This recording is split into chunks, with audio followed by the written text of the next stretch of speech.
కన్యా రాశి వారికి 2026వ సంవత్సరంలో ఏ విధమైన ఫలితాలు ఉంటాయి అంటే శుభాశుభ మిశ్రమ ఫలితాలు కనిపిస్తున్నాయి. మొదటి 6 నెలల కాలం వరకు కూడా గురువు గారు దశమ స్థాన సంచారంలో ఉన్నారు. అదే సమయంలో శని గారి యొక్క స్థితి సప్తమ స్థానంలో ఉంది. మరి ఈ రెండు ఇబ్బందికరమైనటువంటి ఫలితాలు ఇచ్చేటటువంటి స్థానాలు కాబట్టి అంత పూర్తిగా శుభకరమైన ఫలితాలు అయితే లేవు.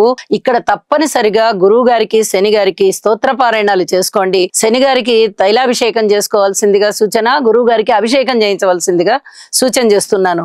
రాహు యొక్క విషయంలో షష్ఠ స్థానంలో ఉన్నారు కాబట్టి అధికమైనటువంటి ధన ఆదాయం మీకు చాలా చక్కగా లభిస్తుంది.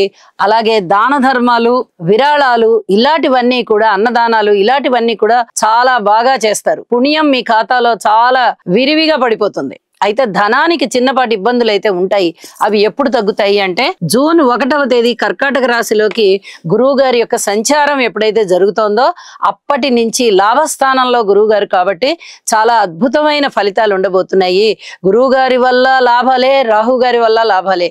శని గారి యొక్క ఆ దుష్ట ఫలితం ఏదైతే ఉందో అది బాగా తగ్గిపోతుంది అని చెప్పి తెలియజేస్తున్నాను.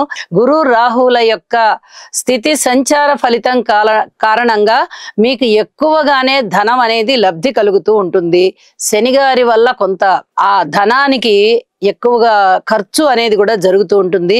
కేవలం మీ ప్రణాళికల వల్ల, మీ యొక్క పట్టుదల వల్ల ఈ ధనాన్ని అదుపులో పెట్టుకోవాలి, ఖర్చుని అదుపులో పెట్టుకోవాలి ముఖ్యంగా అని చెప్పి తెలియజేస్తూ ఉన్నాను.